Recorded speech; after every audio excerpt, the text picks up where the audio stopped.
बहुत समय पहले की बात है। बहुत बड़े भूमाकर राज करते थे तुम्हें महान राजा भीमम के नाम से जाना जाता था।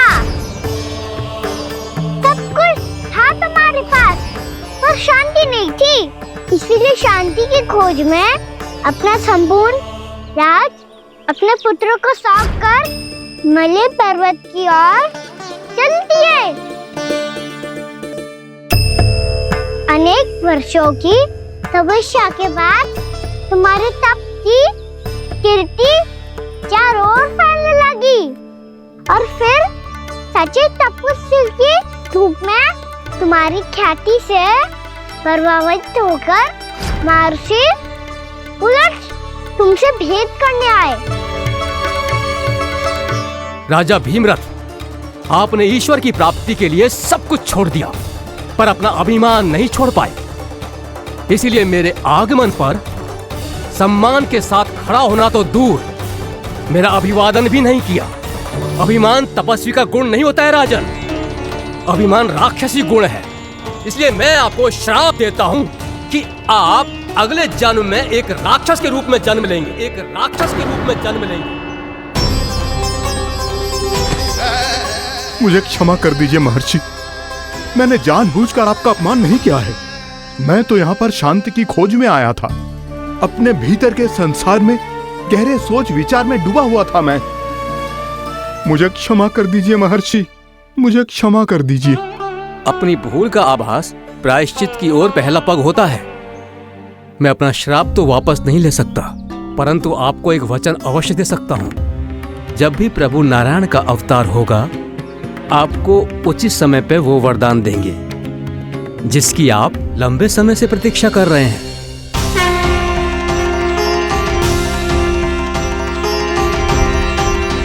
प्रभु, आपने मेरी आंखें खोल दी। अब मुझे पता चल गया है कि आप कौन हैं और मैं कौन हूँ। इसलिए आप मुझ पर कृपा करके अपने चरणों में स्थान दे दीजिए। मुझे वो शांति प्रदान कीजिए जिसकी खोज में मैं वर्षों से भटक रहा हूँ। शांति तो मोक्ष में ही है, इसीलिए मैं तुम्हें मोक्ष का वरदान देता हूँ।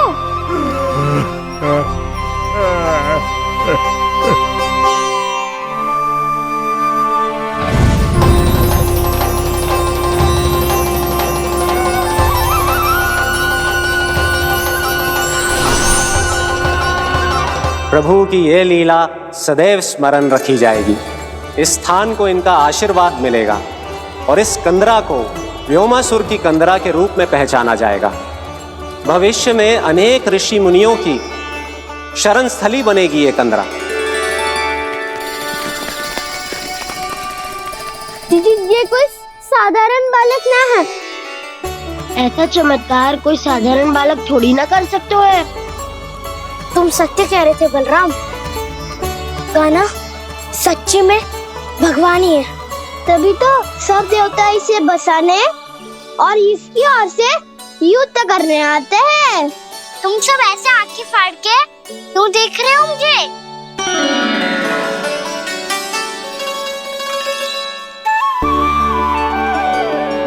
बलराम, तुम बलवान हो और कान्हा भगवान है। दूर दूर तक कोई दिखाई ना दे रहा है। ना जाने किस हाल में होंगे बालक। कहीं हम ही तो मार्ग ना भटक गए शीघ्रता के चक्कर में। अब तो एक पग भी ना चलो जा रहे हो। जल, किसी के पास जल है क्या? कंठ तो मेरा भी सूख रहा है मौसी। भाभी, निकट ही जमुना जी है, कहूँ तो वहां से जल ले आओ। मैं भी जा रही हूँ भाभी, एक से भले दो। हाँ चल, शीघ्रता से आओ। हाँ।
जानकी, जानकी,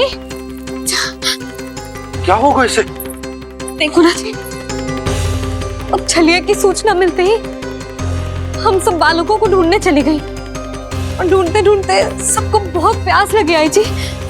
तो जानकी जमुना जी की नदी से जल लेने गई और उसने जमुना जी का पानी पिया और उसकी जेदशा हो गई। बालक कहाँ है? वो ठीक तो है ना? ऊपर से सब ठीक है पर भीतर से बहुत भयभीत है सब। जानकी तो बिल्कुल नीली पड़ गई है, लग तो है विष फैल गया है इसका पूरे तन में। मथुरा के सर्वश्रेष्ठ विदेह जी को बुलाए गए हैं उसके उपचार के लिए। जैसे ही इसने जल को मुंह से लगाया, जे गिर पड़ी, चटपटाने का अवसर भी ना मिलो। हाँ वैद्य जी, और निकटी मृत पशु भी पड़े हुए थे। हाँ, मैंने भी अस्थियां देखी थी। इसका तो यही अर्थ हो सकता है कि समस्या वहाँ के जल में ही हो। वैद्य जी, आप रोगी की नाड़ी पे ध्यान दो ना। जे गोपिया क्या कह रही है उसे सुनने की आवश्यकता ना है। जब तक विष के कारण का पता नहीं चल जाता, हम उपचार कैसे कर सकते हैं रानी जी? जी, वो निकट ही यमुना जी में एक विशेष क्षेत्र है। ये सब उसी के जल की बात कर रहे हैं। तब तो ऐसा भी हो सकता है कि किसी विषैले सर्प के काटने का प्रभाव हो। पर सर्प के काटने का चिन्ह ना है उसके तन पे। सर्प जब काटतो है तब उसके दांत के चिन्ह बन जाते हैं। मुझे पता है, बड़े बड़े सर्प को काटते हुए देखो है मैंने। एक दिन अब बस कर उज्जवल, ये बड़ी बड़ी हाँकने का समय ना है। पर यदि सर्प ने ना काटो है, फिर जानकी की ये दशा किसने की? अवश्य किसी राक्षस ने की होगी। नाना, कोई विषैला पशु भी तो हो सकता है। यह अवश्य किसी महाविषैले सर्प के विष से हुआ है। सर्प ने भले ना काटा हो, लेकिन यह अवश्य ही किसी महाविषैले सर्प के विष के कारण हुआ है। कालिया नाग। कालिया नाग?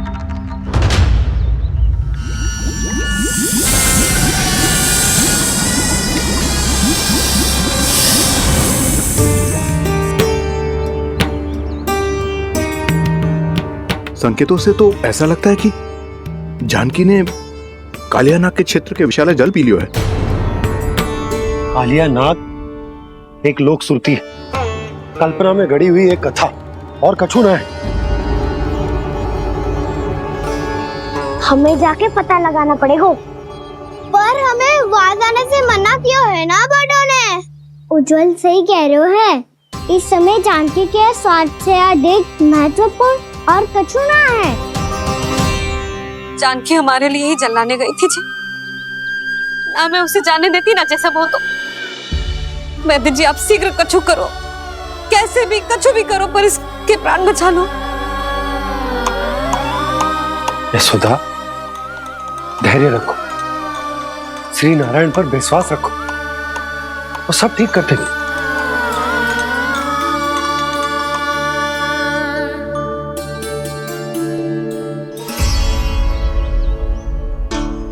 विष की काट की मेरे पास जितनी जड़ी बूटी थी, मैंने सब अर्क बना के पिला दी, पर इसकी दशा में अभी तक कोई सुधार नहीं दिख रहा है। यह अंतिम जड़ी बूटी है। अगर इससे भी चमत्कार नहीं हुआ तो फिर जो नारायण की इच्छा।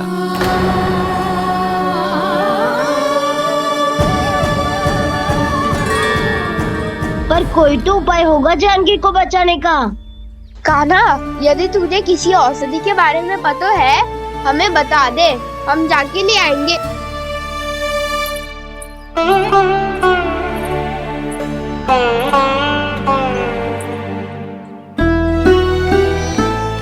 हे नारायण, हे प्रभु, मेरी जानकी के प्राण बचा ले प्रभु। या तो मैं अपने आप को कभी क्षमा न कर पाऊंगी। ये सारी मेरे ही कारण बनाई थी।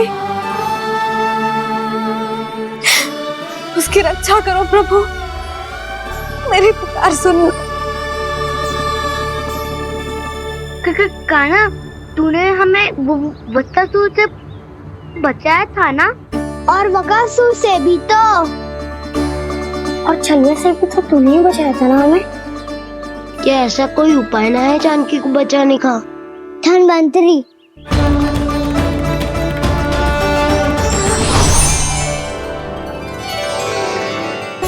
मैं आ गया हूं प्रभु, चिंता मत कीजिए, आपके आदेश का पालन अवश्य होगा। यशोदा मैया,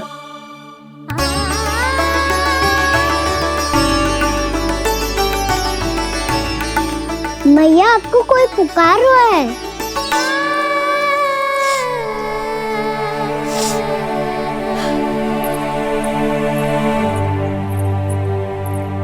चिंता मत करो मैया, अब धनवंतरी जी आ गए हैं और सब संभाल लेंगे। धनवंतरी जी कौन है? जिन्होंने संसार का आयुर्वेद दिया,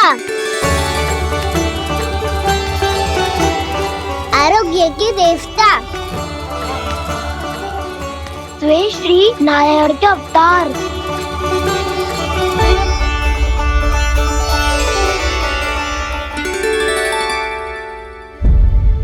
मुझे पता चला है कि आपको वेद की आवश्यकता है। हाँ हाँ, भीतर आइए। आइए आइए बैठे जी। जी रहे। मथुरा का सर्वश्रेष्ठ वैद्य अर्थात मैं यहाँ आ चुका हूँ और रोगी को जितनी औषधि की आवश्यकता थी सब दे चुका हूँ। निश्चित रूप से आपने विष की काट के लिए बहुत ही उत्तम अर्क तैयार किया है, इसीलिए किसी और वैद्य की आवश्यकता नहीं है। किंतु आप अकेले कितना कुछ करेंगे वैद्यराज, मुझे अपना सहायक ही बना लीजिए। पर जो करना था मैं पहले ही कर चुका हूँ। हाँ, वो तो आप कर चुके हैं, बस रोगी के तन से विष निकालना शेष है ना वैद्यराज? हाँ हाँ, बस वही शेष है। इनके रक्त को विष रहित करने में मैं आपकी सहायता करूंगा। पहले ये संजीवनी मानी जाने वाली इन लाल फूलों की बूटी को भी घिसना है ना?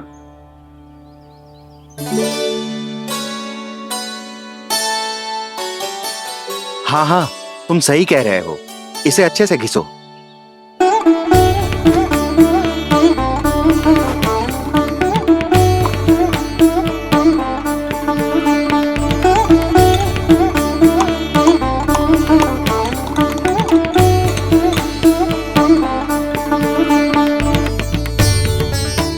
और ये नीले फूलों को भी तो मिलाना है ना? हाँ हाँ, अच्छे सहायक बन सकते हो तुम, ऐसे ही श्रम करते रहो।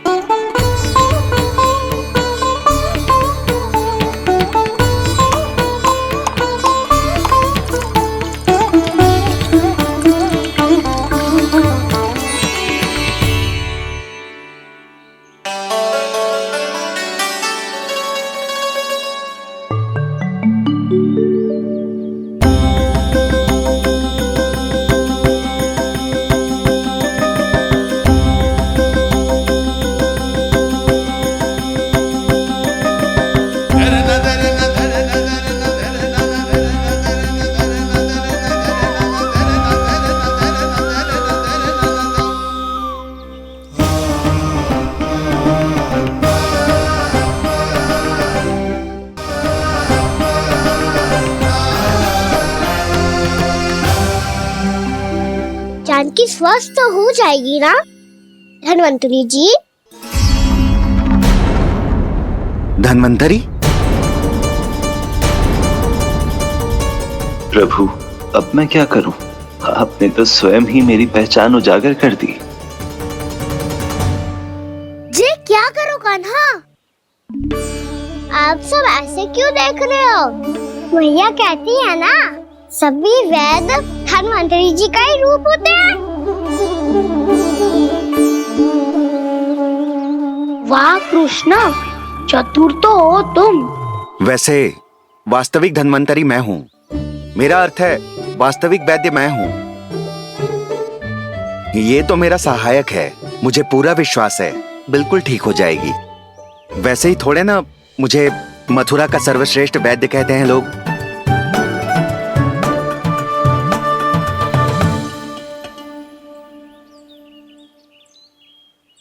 जसोदा भाभी, जशोदा जी, जानकी को चेतना आ गई। जानकी, जानकी, जानकी, तू ठीक है ना? क्षमा करना भाभी, मैं आपके लिए जल ना ला पाई। बस बहुत भूख लगी है। मैं अभी कछु लाती हूँ। जानकी, माखन खाओगी?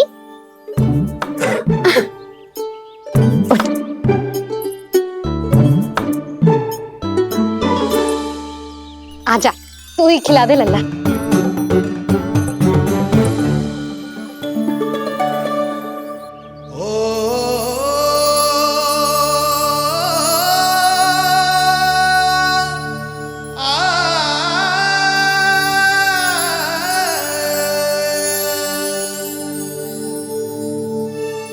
तुम सब मेरे लल्ला को माखन चोर कहती हो ना?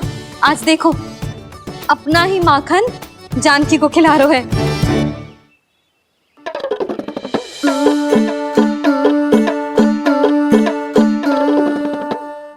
थोड़ा और विश्राम कर लो। सदैव तुम हम सबकी सेवा करती हो, आज मैं तुम्हारी सेवा करूंगा।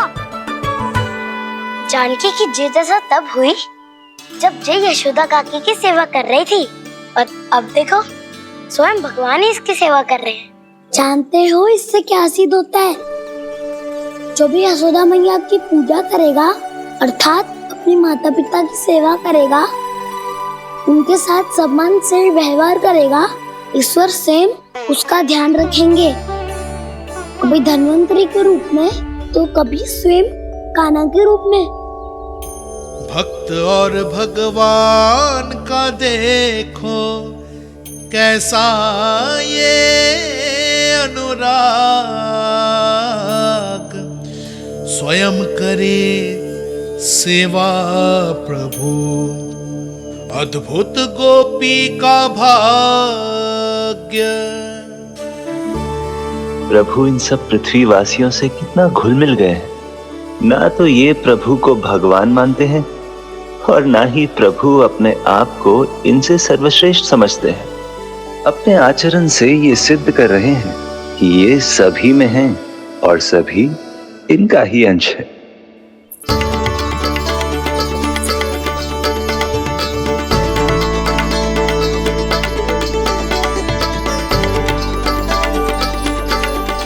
प्रभु,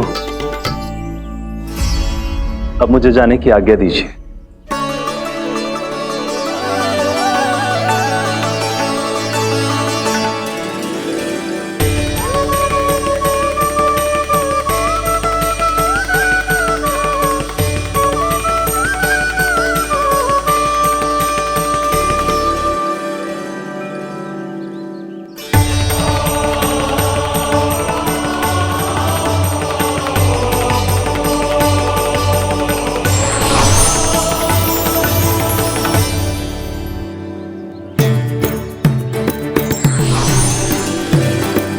कान्हा ने तो सच्ची में धन्वंतरी जी को बुला लिया था।